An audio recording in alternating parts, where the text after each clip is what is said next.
Hey, my friends, beautiful people, amazing souls, and inspirations to me. Tim Eat here on Faith Factor TV. I wanted to start this moment off with you thinking of a quote that I remember hearing. It's from a movie made in the 1980s called Wall Street with Charlie Sheen. And this is the quote right here. It's always been really deep and stuck.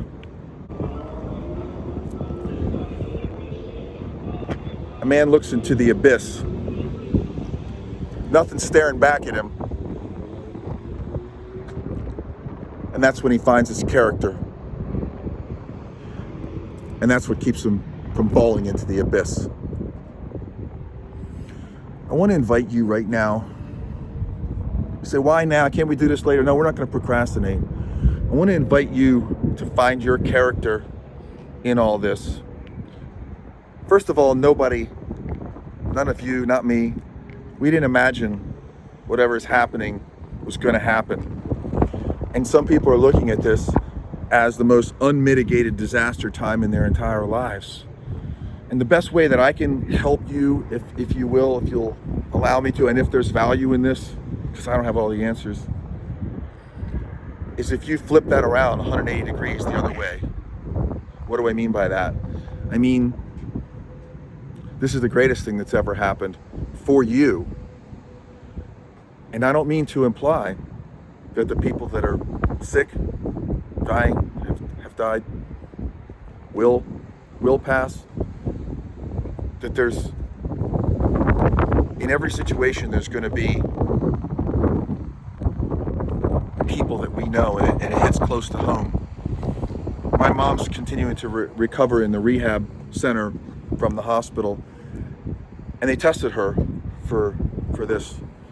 Unfortunately, it was negative. But that's all any of us could do. It's not even just ourselves, it's people that we care about, people that are more at risk. And so I understand all this. And I don't mean to say that I know how it all feels, but I imagine it, and I'm compassionate to it, and I feel it. Because we're all people, and if people don't matter, then nothing else matters. But I want to also invite you to find the best in this time, the time when you're going to blow up. It's not wrong to think about that, because it's the right thing is to think about that what you know, what you could teach someone, what you've grown into in your life from all the experience that you have. That's your growth. That's your experience. That's you. That's a part of you. But how could you contribute that to someone else? And why, in your heart, is it so important for you to contribute who you are to other people? For me, growth wouldn't mean anything without being able to share it and having a plan to share it on a large-scale basis. For me. So I'll start off, as they say, like, remember back in school, they'd say, why don't you start off, Timmy? You want to be the first to go? I was not the guy that volunteered for that. I was a very shy kid. Still a shy kid. But I'm going to start off with that and give you my example. I'm going to stand over here so we don't get too much wind noise. Is, for me, I want to be able to make a positive difference in other people's lives. And there's a very specific part of that I think of, because as I've had to refine that into a point, I say, what do I want, what I know, to be able to do for you? And the simple answer is to be able to provide you access to something. And some things I'm going to give away, and some things I'm going to, because they have a value, they'll cost money, and that's okay too. Because the value that they have will far exceed any time and money and energy investments that people put into them. If you don't put anything out, if you don't invest any money, if you don't invest any time, you're not going to, it's unreasonable to expect a return, okay?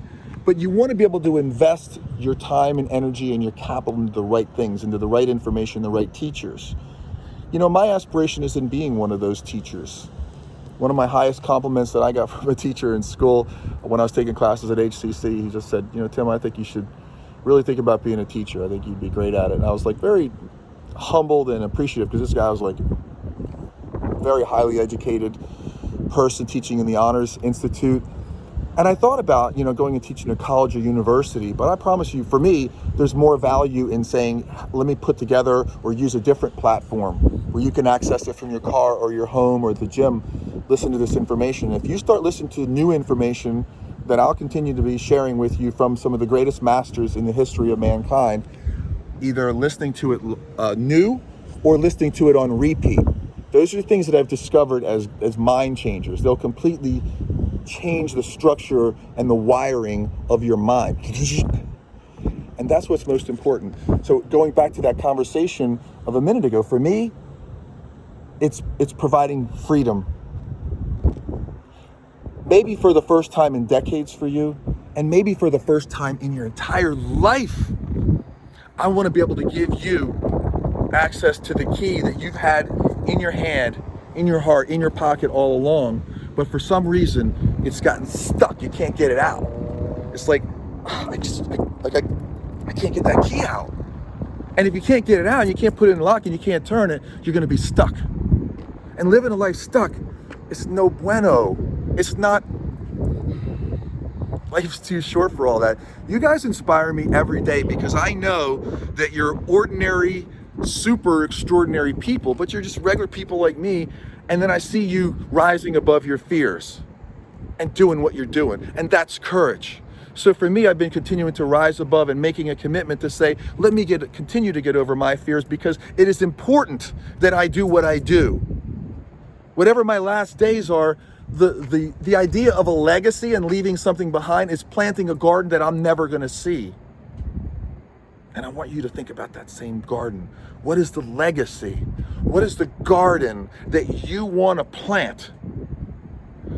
And start putting the seeds in the ground and growing those roots. And you may never even see them coming up from here. It may happen 10 or 20 or 30 years from now. But that way you came through here and you fulfilled your dharma.